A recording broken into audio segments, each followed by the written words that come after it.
Hello everyone, we will going to learn about lysosomes and peroxisomes in this video.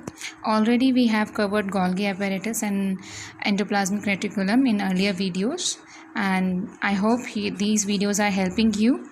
So let's start it. A lysosome is a single membrane bound vesicle that either bursts off from a releasing phase of Golgi apparatus or arises directly from endoplasmic reticulum. Lysosomes were first discovered by Christian D. Dove. Unlike the other organelles which were directed by microscopes, these were first discovered biochemically. And they are named lysosomes due to their hydrolytic activity.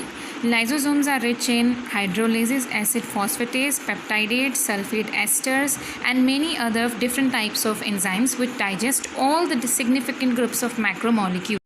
Lysosomes exist in more than one form, and what is known as polymorphism. It is an important feature of lysosomes. Several different types of lysosomes have been identified, like primary lysosomes, secondary lysosomes, residual bodies, and autophagic vacuoles. Primary lysosomes are newly formed organelles and they perform the function of storage, contains only hydrolytic enzymes. Secondary lysosomes are formed from the fusion of primary lysosomes with the vesicles, which is known as phagosomes, and they contains the digestible enzymes. Now moving further to residual bodies, they are the result of incomplete digestion of foreign substances that leads to the formation of residual bodies. They are huge, irregular in shape, and electron dense. Residual bodies generally leave the cell by exocytosis. So exocytosis is the discharging the material from the cell to the outside surface.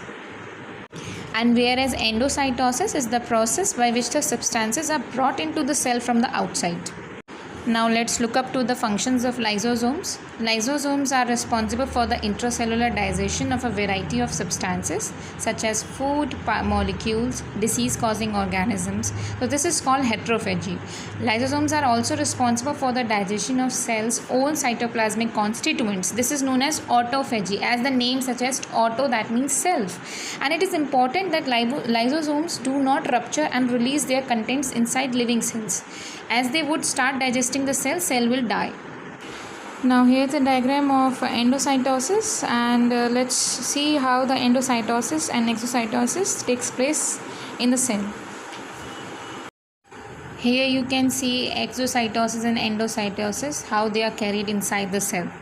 Now moving ahead to microbodies. Microbodies can be peroxisomes, glyoxysomes, and spherosomes. But in this chapter, we will going to focus only on peroxisomes and glyoxysomes. Peroxisomes are spherical bodies limited by a single membrane.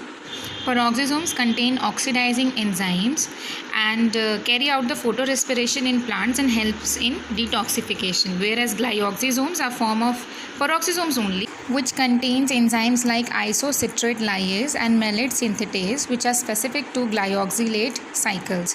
Glyoxysomes are the essential components of the plant cell. With this, we end our video here, and I hope you are liking these videos. And for more IGNOU related content, please be updated on this channel. Please like and subscribe.